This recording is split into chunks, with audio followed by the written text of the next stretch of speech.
I'll start with a couple things. I think of stuff that I know that you'll ask about, and or a couple thank yous and everything. But thanks for you guys for being here. Martin Luther King Day. Great. Had a great conversation with our kids today about Martin Luther King, and it was awesome. So great day to celebrate and educate.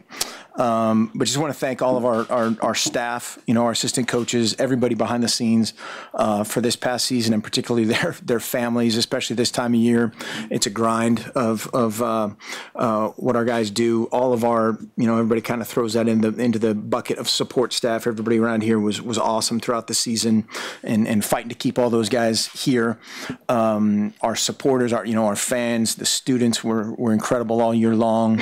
Our fans, the representation on the road, obviously at home, the sellout streak, keeping that alive was huge, but on the road as well, turning a bunch of home games or a bunch of road games into home games. The Rose Bowl was incredible.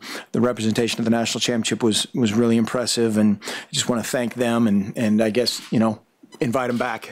Come back and buy some more season tickets and come see the next edition of the Ducks.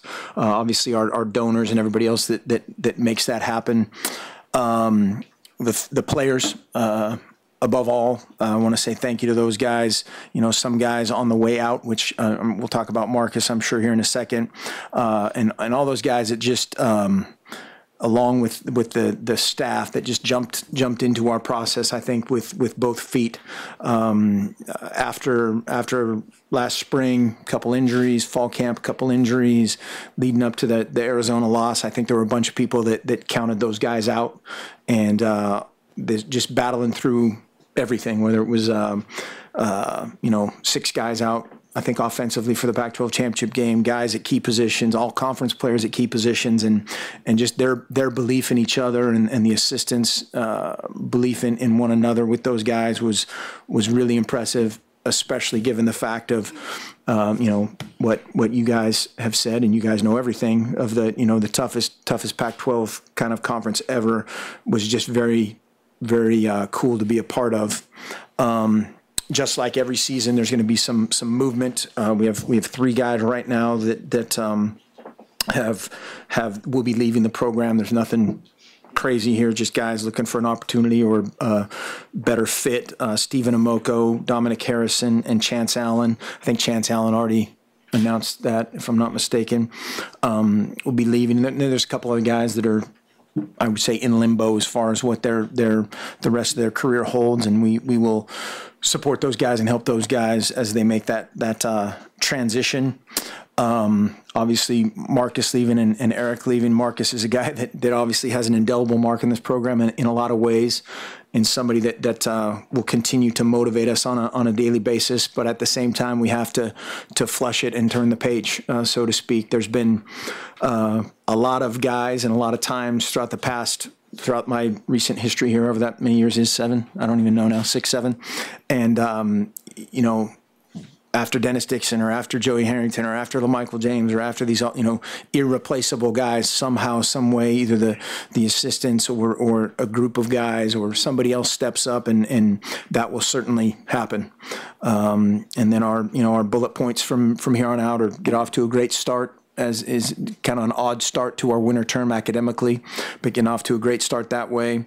From a player standpoint, take a little time away to refresh, and then flip that page and gear towards getting better. And then from a coaching standpoint, we'll finish up recruiting here strong. Really have a week and a half left of recruiting, and just get that grind and finish strong through next Wednesday, and then also get ready for it's 4 guys, right? 4 Ducks in the Super Bowl, 4 guys in the active rosters for the Super Bowl. So that'll be a great thing. Can't pick a side though. So, all right, we'll open it up. Questions? A couple days ago, I had a chance to catch up with Joey Harrington. You mentioned it, and really kind of a emotional feeling, and kind of talked about a privilege of being united in one way or another, and the record books kind of sharing the records with Marcus. How do you look back on just being able to coach him, the privilege of coaching a guy like that? Definitely the word you chose there, I think, is correct. A privilege of being around that guy every day makes you better. Made our team better. I think it's as I've said many times, it's a great person to have any son, any daughter look up to, on the field, off the field, because the real life Marcus is exactly what you see, and probably a little bit better. And then from a football standpoint, just ideal guy to coach, a guy with a tremendous amount of ability coupled with a tremendous desire to improve. And when you put those things together, that's when a career like his can happen. On the subject, a lot of fans are wondering if his jersey number should be retired or even a statue should be built. I mean, is that something that's being discussed at all? And I wonder if you think how Marcus might feel about those things. He would feel weird, but yeah, if you have a chisel, that'd probably come in handy. But no, I have no idea. I haven't heard anything about that. But yeah, it would be a bunch of teammates around him. I think would be kind of his ideal trophy statue. Might get expensive, a lot of heads. Mark, speaking of the future at quarterback, do you view Jeff as having kind of a head start with his experience, or do you just start scratch with a blank sheet of paper in terms of the race to be the next Oregon quarterback? I think he should certainly look at it that way. And, I think whenever you're replacing somebody at any position, there's a short-term and a long-term type of way to evaluate things. And in the short term, absolutely, that should be a strength of his, and running the show behind the scenes of all these things these guys do that we can't be a part of this time of year and throughout the summer.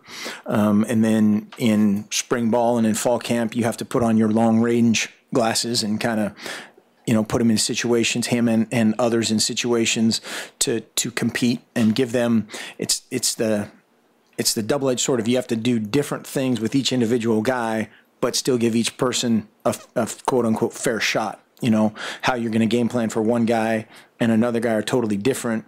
And so you have to work to their strengths within everybody else's strength, if that makes sense. give everybody else a chance to make them show their best light, or showing their best light. And so that would be, down the road type stuff. Every time a quarterback his name surfaces, I think Oregon is one of the people attach him to. Could he go there, transfer there, and start? You guys are just you become that kind of program. But is that interest reciprocated at all? I mean, are you guys interested in potentially bringing in a transfer and just seeing how it would mix out, just to see, considering you do have 4 guys who look like they could play pretty well next year, who are already in the building? Yeah, the 2 magic words, it depends, that's all. There's rules, around all that stuff. And if guys, we receive, it's called permission to contact. We receive a permission to contact from guys at multiple positions. I don't want to say daily, but I'll say every a couple times a week at least throughout the year and throughout the off season. And, sometimes that's a division, whatever kicker. Sometimes it's somebody else.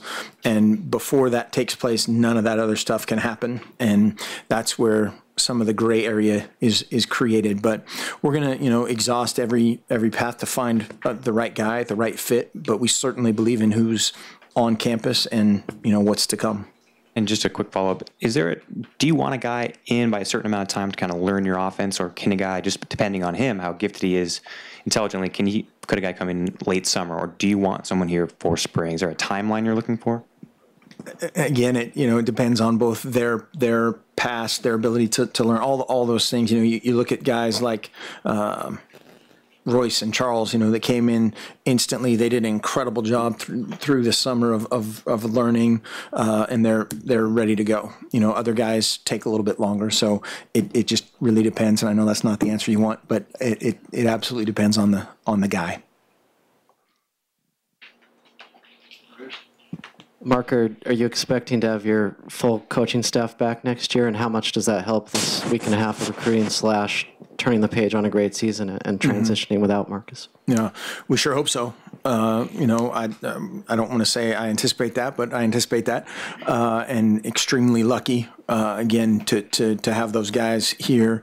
That there's been more. There's been several publicly, but there's been a lot more behind the scenes of opportunities for multiple guys, and we are very fortunate to have the staff that we have. Extremely fortunate.